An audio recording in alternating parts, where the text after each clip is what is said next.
بسم اللہ الرحمن الرحیم۔ میں ہوں ملک محمد علی، پروگرام بات سے بات ملک محمد علی کے ساتھ۔ ایک عرصہ سے ملک کے اندر ایک بات کہی جا رہی ہے، خاص طور پر تحریک انصاف کی طرف سے، اپوزیشن کی طرف سے، کہ قومی اسمبلی کے اندر آئینی ترمیم لائی جا رہی ہے تاکہ اپنی پسند کا قانون بنایا جائے۔ اب جو آئینی ترمیم آ رہی ہے یا آنے والی ہے وہ کیا ہے، اور اگر آئینی ترمیم حکومت لاتی ہے تو اس کو پاس کرنے کے لیے 2/3 اکثریت کی ضرورت ہوتی ہے۔ تو کیا حکومت کے پاس مطلوبہ تعداد موجود ہے؟ ایک کنفیوژن پھیلی ہوئی ہے۔ بہرحال تحریک انصاف اور اپوزیشن اس کو حکومت کی بدنیتی قرار دے رہی ہے، اور حکومت کی طرف سے پہلے تو یہ کہا جاتا رہا کہ ایسا کوئی فارمولہ یا ترمیم نہیں بنائی جا رہی جس سے کوئی معاملات ایسے سامنے آئیں۔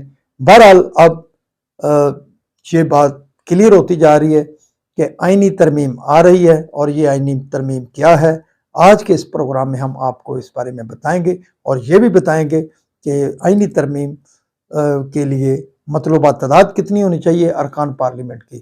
تو پیارے دوستو، جن دوستوں نے ابھی تک ہمارے چینل کو سبسکرائب نہیں کیا، برائے مہربانی وہ ہمارے چینل کو سبسکرائب بھی کریں، لائک بھی کریں اور شیئر بھی کریں۔ اور ہم بات کر رہے ہیں آئینی ترمیم کے حوالے سے۔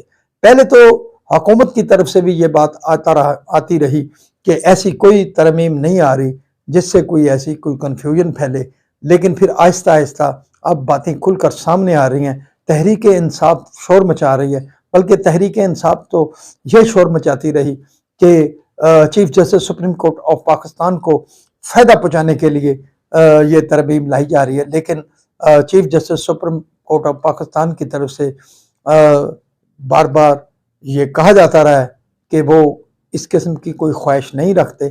بہرحال تحریک انصاف کی طرف سے انہیں ٹارگٹ کیا جاتا رہا ہے اور کر رہے ہیں۔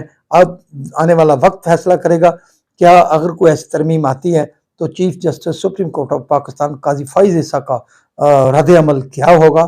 بہرحال قانون سازی پارلیمنٹ کا حق ہے، اور اس قانون سازی میں پارلیمنٹ نے پاکستان کا آئین مرتب کیا تھا 1973 میں، اور پھر 1974 میں قادیانیوں کو غیر مسلم قرارداد دینے کے حوالے سے بھی قانون اسی پارلیمنٹ نے بنایا تھا۔ بہرحال پارلیمنٹ جو ہے وہ قانون سازی کرنے کا مکمل طور پر حق رکھتی ہے۔ ہر ادارہ اپنے اپنے دائرہ کار میں رہ کر کام کرتا ہے۔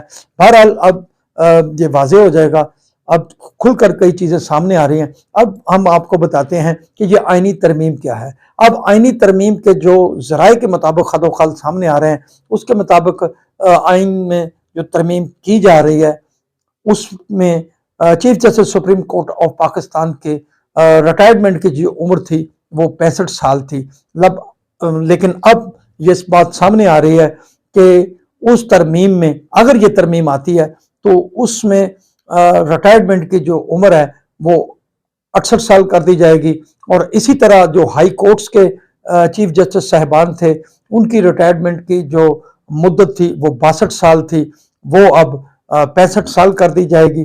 بہرحال یہ خد و خال سامنے ہے۔ اس کے علاوہ بھی یہ ترمیم کے اندر یہ بات سامنے آ رہی ہے کہ سینیارٹی بیسس کے حوالے سے بھی 3 نام ججز کے سامنے آیا کریں گے، اور پھر ان میں سے جو کمیٹی بنے گی وہ اس کو چوز کرے گی۔ بہرحال یہ ابھی تک تو صرف باتیں ہیں، ابھی تک تو صرف تجزیے ہیں، ابھی تک کوئی ایسا مسودہ قانونی اور آئینی طور پر سامنے نہیں آ رہا جس پر کچھ بات کی جا سکے۔ لیکن یہ جو ہم بات کر رہے ہیں یہ وہ مجوزہ باتیں ہیں جو ابھی تک سامنے آ رہی ہیں۔